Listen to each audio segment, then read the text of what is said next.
అందరికీ good evening అండి. ఈ పాలిటీ గ్రూప్ 2 పాలిటీ నేర్చుకోవాలని నాకులాగా ఎవరైనా ఓన్గా ప్రిపేర్ అయ్యే వాళ్ళు ఉంటే ఈ క్లాసెస్ని యూజ్ చేసుకోవాలని కోరుకుంటున్నాను.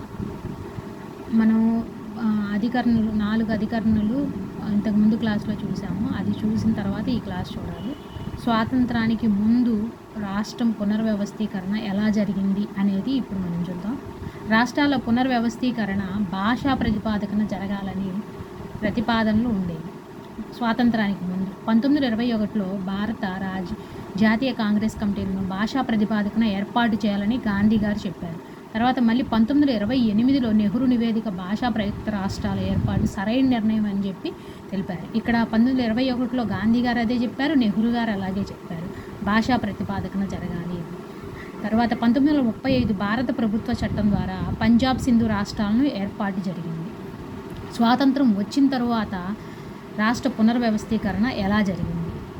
1947కి దేశంలో 11 రాష్ట్రాలు, 4 చీఫ్ కమిషనరేట్లు, 552 స్వదేశీ సంస్థానాలు ఉండేవి. 3 సంస్థానాలు తప్ప మిగిలినవి భారత్లోనే విలీనం అయిపోయాయి. ఆ 3 సంస్థానాలు మనకు వచ్చేసరికి Hyderabad, Junagadh, Jammu and Kashmir. S K Dhar commission భాషా ప్రయుక్త రాష్ట్రాల ఏర్పాటు కోసం 1948లో ఈ కమిషన్ ఏర్పాటు చేశారు. మనకు స్వాతంత్రం వచ్చిన తర్వాత భాషా ప్రయుక్త రాష్ట్రాల మీద ఒక కమిషన్ ఏర్పాటు చేశారు మొట్టమొదటిగా. అదే ఎస్కే తార్ కమిషన్. ఈ కమిషన్ రాజ్యాంగ పరిషత్ అధ్యక్షుడైన రాజేంద్ర ప్రసాద్ గారు ఈ కమిషన్ని ఏర్పాటు చేశారు. Committee report. ఈ కమిటీ ఏమని రిపోర్ట్ ఇచ్చిందంటే భాషా ప్రయుక్త రాష్ట్రాల ఏర్పాటును వ్యతిరేకించేసింది. పునర్వ్యవస్థీకరణ అభివృద్ధి పరిపాలన ప్రకారంగానే జరగాలి అని చెప్పి ఈ ఎస్కే తార్ కమిషన్ అని ఏర్పాటు చేశారు. ఇది 1948లో దాని రిపోర్ట్ అనేది ఇచ్చింది కదా. దీని తర్వాత మళ్ళీ జేవీపీ కమిటీని ప్రవేశపెట్టారు. ఎస్కే తార్ కమిటీ ఇచ్చిన రిపోర్టుపై వచ్చిన వ్యతిరేకత వలన 1948 డిసెంబర్లో దీన్ని ఏర్పాటు చేశారు. ఈ జేవీపీ కమిటీని జవహర్లాల్ నెహ్రూ, వల్లభాయ్ పటేలు, పటాభి సీతారామయ్య గారు ఏర్పాటు చేశారు. అందుకే దీనికి జేవీపీ కమిటీ అని వచ్చింది. ఈ కమిటీ వచ్చేసరికి మనకి రిపోర్ట్ను భాష ఆధారంగా పునర్వ్యవస్థీకరణ జరగకూడదని చెప్పింది. మళ్ళీ జాతీయ సమైక్యత అభివృద్ధి ప్రతిపాదన వ్యవస్థీకరణ జరపాలని చెప్పి తెలిపింది. ప్రత్యేక రాష్ట్రం ఆంధ్ర రాష్ట్రాన్ని పరిశీలించి సూచించింది. రిపోర్ట్లో ఆంధ్రాకు తప్ప మిగతా అన్నీ కూడా అభివృద్ధి పరిపాలన ప్రతిపాదక వ్యవస్థల ప్రకారమే జరగాలని చెప్పి చెప్పింది. 1950 నాటికి భారత రాజ్యాంగంలోని భూభాగాలు 4 భాగాలుగా విభజించారు.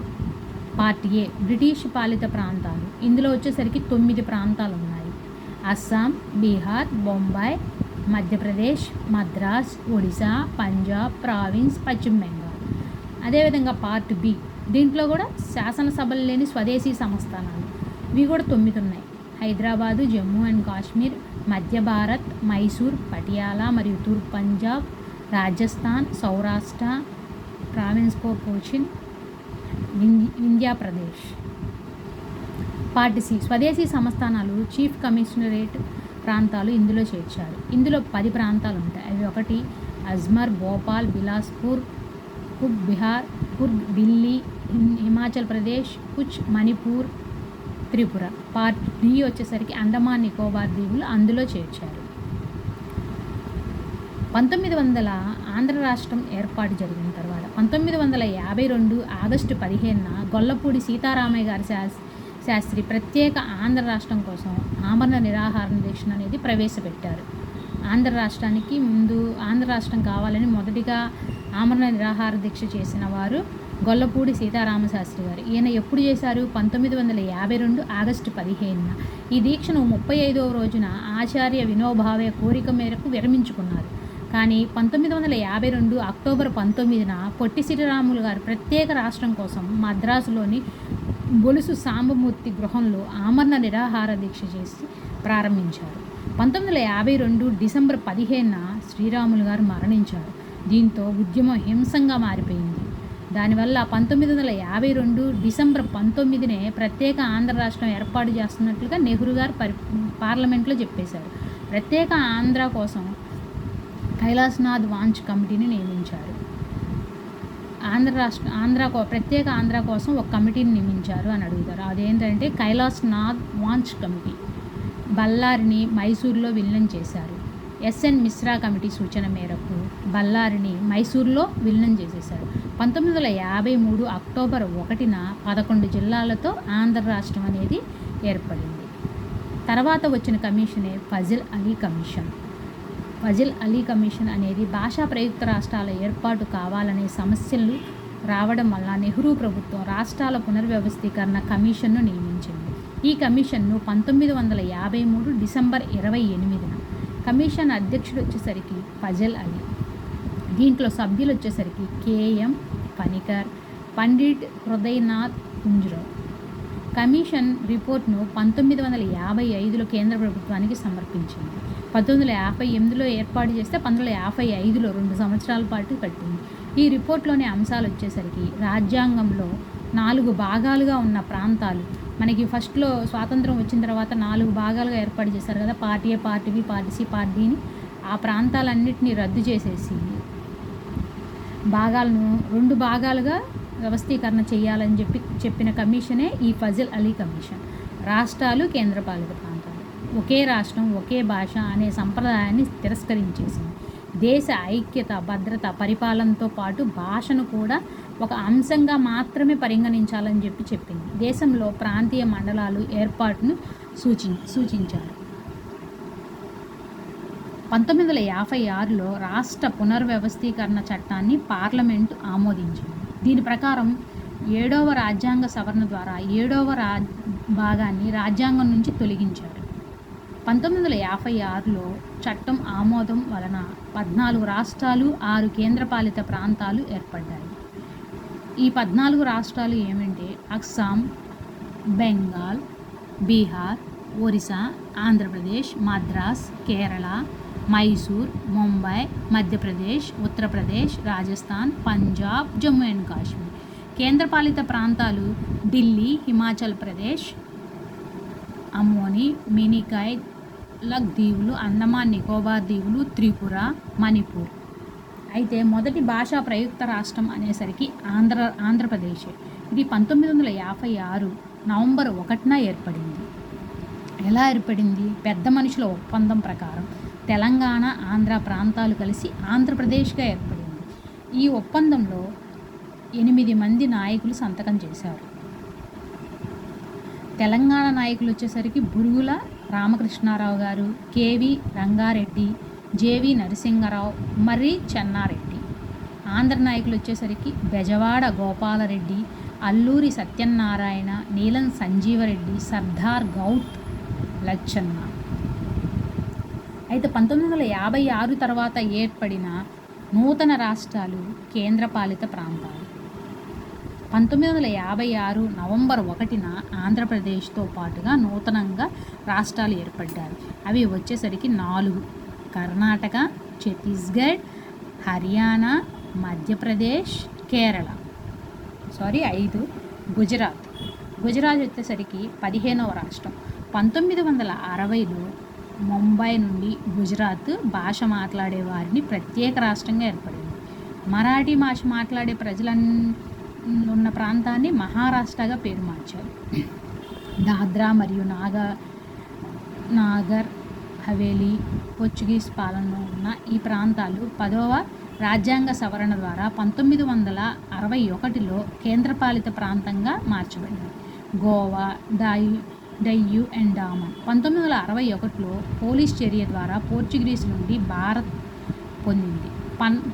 12వ రాజ్యాంగ సవరణ ద్వారా ప్రకారం 1962లో కేంద్రపాలిత ప్రాంతాలు ఏర్పాటు చేశారు. 1987లో గోవాను రాష్ట్ర హోదా కలిగింది. పాండిచేరి 14వ రాజ్యాంగ సవరణ ద్వారా 1962లో పాండిచేరిని కేంద్రపాలిత ప్రాంతంగా మార్చారు. భారత్లో ఈ భూభాగంలో 1954లో ఫ్రెంచ్ వారి నుండి పొందారు. దీనిని భాగాలు పాండిచేరి, కరైకల్, మాహే, యానం, నాగాలాండ్. 16వ రాష్ట్రం 1963లో అస్సాం రాష్ట్రాన్ని పునర్వ్యవస్థీకరించి నాగాలాండ్ రాష్ట్రాన్ని ఏర్పాటు చేశారు. హర్యానా 17వ రాష్ట్రం. 1966లో పంజాబ్ రాష్ట్రాన్ని పునర్వ్యవస్థీకరణ చేసి హిందీ మాట్లాడే వారి కోసం హర్యానా రాష్ట్రాన్ని ఏర్పాటు చేశారు. హిమాచల్ ప్రదేశ్ 18వ రాష్ట్రం. 1971లో కేంద్ర పాలిత ప్రాంతాలైన హిమాచల్ ప్రదేశ్ మరియు బిలాస్పూర్లను నూతన రాష్ట్రాలను ఏర్పాటు చేశారు. మణిపూర్ 19వ రాష్ట్రం 1972లో ఏర్పాటు. త్రిపుర 22వ రాష్ట్రంగా 1972లో ఏర్పాటు చేశారు. మేఘాలయ 21వ రాష్ట్రంగా 1972లో ఏర్పాటు చేశారు. ఇక్కడ ఇది 20, త్రిపుర 20వ రాష్ట్రం, 21 మేఘాలయ.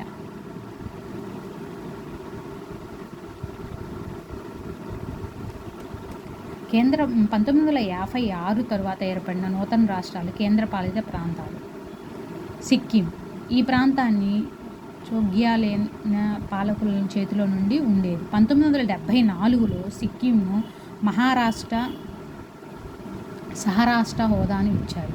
35వ రాజ్యాంగ సవరణ ద్వారా హోదాను ఇచ్చారు. 1975లో 36వ రాజ్యాంగ సవరణ ద్వారా సిక్కిం పూర్తి స్థాయి రాష్ట్ర హోదాను ఇచ్చారు.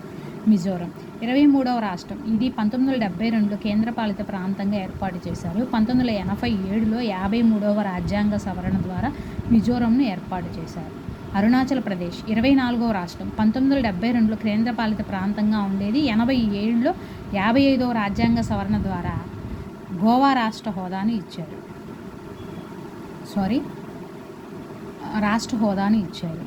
గోవా 25వ రాష్ట్రం. 12వ రాజ్యాంగ సవరణ ద్వారా 1962లో కేంద్రపాలిత ప్రాంతంగా ఉండేది. 1987లో 56వ రాజ్యాంగ సవరణగా ఇచ్చారు. ఛత్తీస్గఢ్కి 26వ రాష్ట్రంగా 2000లో ఏర్పాటు. మధ్యప్రదేశ్ నుండి విడిపోయింది. ఉత్తరాంచల్ 27వ రాష్ట్రం. 2000లో ఏర్పడింది. ఉత్తరప్రదేశ్ నుండి విడిపోయింది. జార్ఖండ్ 28వ రాష్ట్రం. 2000లో ఏర్పడింది. బీహార్ నుండి విడిపోయింది. తెలంగాణ 29వ రాష్ట్రం. 2014లో ఆంధ్రప్రదేశ్ నుంచి విడిపోయింది. నూతన రాష్ట్రంగా ఏర్పడింది. జమ్మూ అండ్ కాశ్మీర్ 2019 అక్టోబర్ 31న కేంద్రపాలిత ప్రాంతంగా మార్చారు. లడఖ్